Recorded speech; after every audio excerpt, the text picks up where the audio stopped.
for the state 16 years, and a lot of that work with contracts had to do with business associate agreements, which is something required under HIPAA.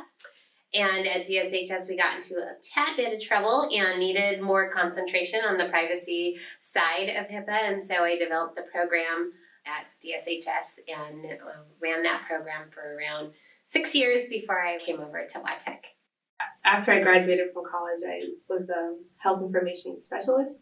And while I was in that role, I had the opportunity to manage the medical records department. And my interest in privacy kind of got me my first dual role as a HIM health information manager and the privacy officer. And most recently, I worked at DSHS with Katie in the program that she started. So about a decade ago, I was an assistant attorney general, and one of my colleagues who was representing DSHS and HCA on privacy issues retired and was looking for a successor. And nobody else wanted to represent Katie, who was the DSHS privacy officer at the time. So I raised my hand, and it was great. So I've been working with Katie for about a decade now. I come from the public policy side, where I was interested in cybersecurity, and that led to an interest in privacy policy and what was going on across the country. And then the local government spot opened up here at the Office of Privacy and Data Protection.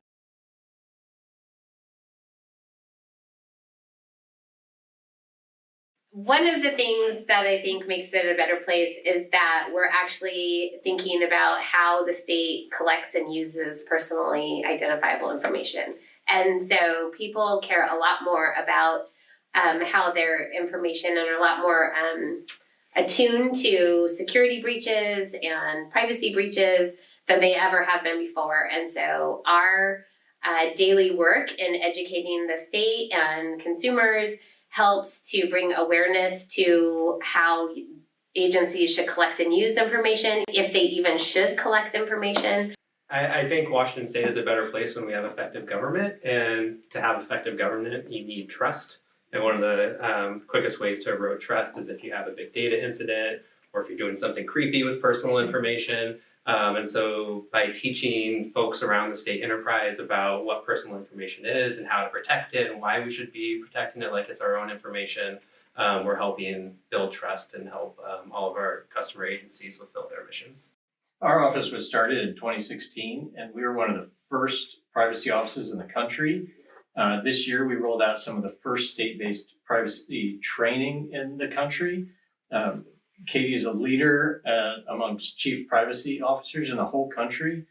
And that's what's exciting about WATEC being part of this whole first in the country, is that it really does drive a better way of life in Washington State, so that people's privacy is better protected and there's more awareness, and we're learning from what other states are doing because there's a more robust dialogue. So the projects that we have just launched, I think, include the privacy training that Zach was talking about. We were able to get that out on our website and have it available to anybody who wants to take it. We also just developed a workshop to really dive into privacy program management. One of the big initiatives that's been coming for a while now is implementing privacy impact assessments. So it's kind of a fundamental privacy function in the federal government and in the private sector, but it hasn't really existed at the state level. I think of two things about our job that I really, really like. One is that it's so relevant to everything that we experience in our personal lives as well as our work lives. So if you're interested in issues around what's going on with Facebook or long lines at the airport or gas taxes or controversies at the World Cup, there is going to be a privacy piece to that. I enjoy that we can be a resource for other state agencies and provide them with guidance. So I tell you, that's what I love about this, is that we're based in WATEC and we work with great people in WATEC, but that we get to reach out across the whole state. So we talk to folks across every state agency. We get to talk to people in local government about similar problems, but it's all unique context, and that's what keeps it interesting.